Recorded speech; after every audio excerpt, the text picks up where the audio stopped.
आप सभी का बहुत बहुत स्वागत है माय इंग्लिश पाठशाला चैनल पर। Welcome to my class. The fog poem. आज इस पोएम के सभी मोस्ट इंपोर्टेंट एमसीक्यूज को हम 5 मिनट से भी कम टाइम में देखेंगे। तो चलिए without wasting the time start करते हैं अपना video. Question number 1, what is the fog compare to? Fog को किससे कंपेयर किया गया है या तुलना की गई है पोएम में? रैट, डॉग, टाइगर और कैट। तो इसका आंसर होगा कैट, बिल्ली से तुलना की गई है। What has been personified in the poem? इस पोएम में किसे पर्सोनिफाइड किया गया है, मानवीकृत किया गया है? हार्बर, सिटी, फोग और कैट। तो आंसर होगा फोग।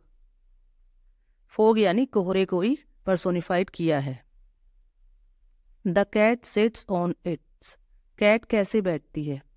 फीट, बैक, हंचेस और नन ऑफ दीज। तो इसका आंसर होगा हंचेस। जो कैट है वो हंचेस पोजीशन में बैठती है, ये होती है haunches position. How are the feet of the cat have been describe in the poem? Poem में कैट के पैरों को कैसे बताया गया है?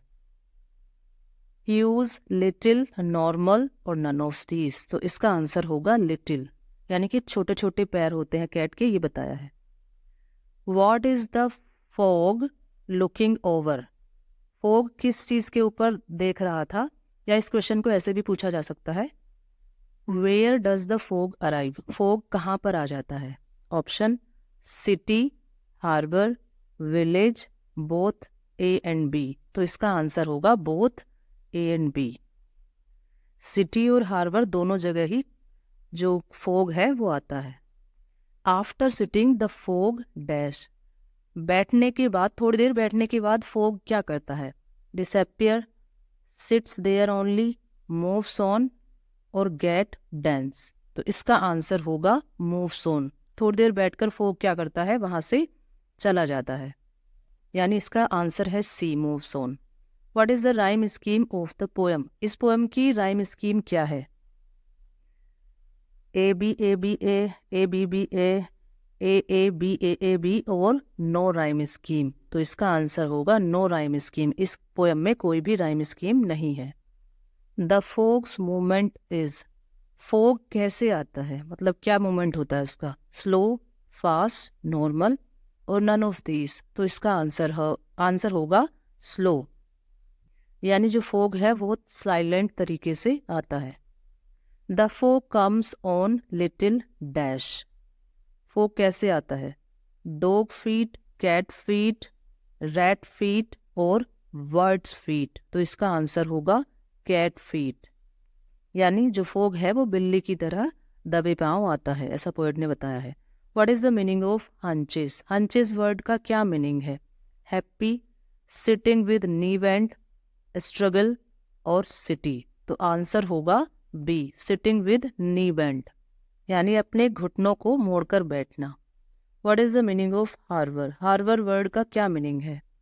Option A water, B earth और shelter body of water where ship and boats can be tied, और डी नन ऑफ दीज। तो इसका आंसर होगा सी, कि shelter body of water where ship and boat can be Tide.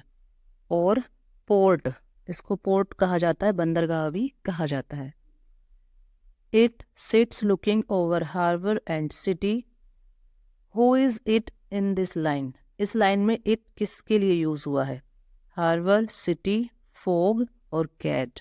तो इसका answer होगा fog. यहाँ पर इट फोग के लिए आया है। Who is the poet of this poem? इस फोग पोएम की पोएट कौन है? W.B. Yeats, Robert Frost, Carl Sandburg और रॉबिन क्लेन। तो इसका आंसर होगा कार्ल सैंडबर्ग। इस पोएम को लिखा है कार्ल सैंडबर्ग जी ने। इसके पोएट के नाम को हम ट्रिक से भी याद कर सकते हैं, अगर भूल जाएं तो। कार्ल को रिलेट कर सकते हैं हम काला, और फोग जो कोहरा होता है वो भी हल्के से काले यानी ब्लैकिश कलर का होता है। तो C4 कार्ल और C4 काला। तो फोग कैसे रंग का होता है, किस तरह का होता है? हल्का सा ब्लैकिश। ये थे हमारे इस पोएम के सभी most important MCQs। I hope आपके लिए ये सभी MCQs काफ़ी हेल्पफुल रहेंगे। And thanks for watching the video. Best of luck for your exam. मिलते हैं नेक्स्ट वीडियो में। Till then bye and take care.